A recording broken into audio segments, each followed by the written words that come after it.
So every once in a while, we get an email from a race director who wants to know, how do I charge a registrant a little extra? Like, see how my 88 miler here is $39? Maybe I meant to have that as $59. So I go to my dashboard, race, registration, dates, pricing, and options. And I just update that here. Now on the website, it's the correct price, but maybe a couple people got in for $39, so I need to charge them $20 more. Or sometimes we'll see this where a race director accidentally puts it at $0. So maybe they need to collect the whole registration fee. Or another thing we'll see is sometimes people just aren't good with using computers, so they ask the race director to sign them up. The race director imports them, but they still need to collect the payment, and the person's willing to pay online. They just didn't want to do the whole sign up stuff online. It happens. But in any case, what you can do is go to your race dashboard, come on over to the financial section, invoicing, and then create an invoice. Here you could set the invoice amount. Let's make it $20.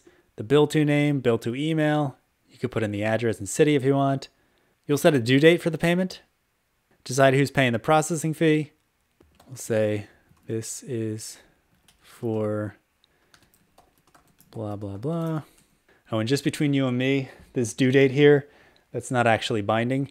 It's more just for incentive purposes. So if they contact you and say, hey, it's after the due date, can you send me another invoice? You don't have to do the invoice again. You could just tell them this one will work. If you have any sales tax information to add, you can do that here. I'm going to fill out these fields here just so I can save it. I'll click on Create Invoice, and our invoice has been created. If you need to resend the invoice, you can do that from here. If the payment's received offline, you can always come in and check that off. Any notes you want to add, you can put those in here. And then you can just record that offline payment if you want. We're not going to do any of that right now. But yeah, if you leave this page and then come back to it later, financial invoicing, then you can do view invoices now. And we can see the invoice I just created right here.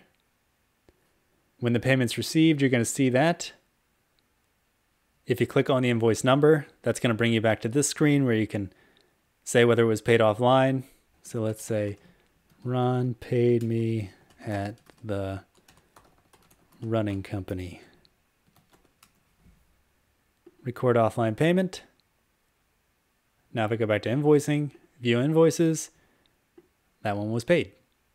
Now one more time, if we go to invoicing, invoicing options, this is where you can enter in your offline payment instructions. Bleep bloop blop is apparently all the instructions I'm giving. Here's what the invoice email is going to look like. It lets them know the amount, the due date, the invoice details, and then they can click Pay Invoice to pay the invoice. But I already marked this invoice as paid, so they don't have any pay details here anymore. But that's okay. I'll just create another invoice for Ron. Let him know I'm charging him again for learning purposes. Create that invoice. And now when I click Pay Invoice, since it's not marked as paid yet, I'm going to get a page where I have the invoice information.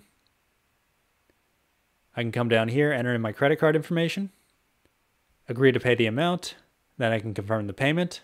Or if I want, I could read these offline payment instructions. And normally there would be some instructions there on how to pay this offline if you didn't want to do it by credit card online. But yeah, that's invoicing.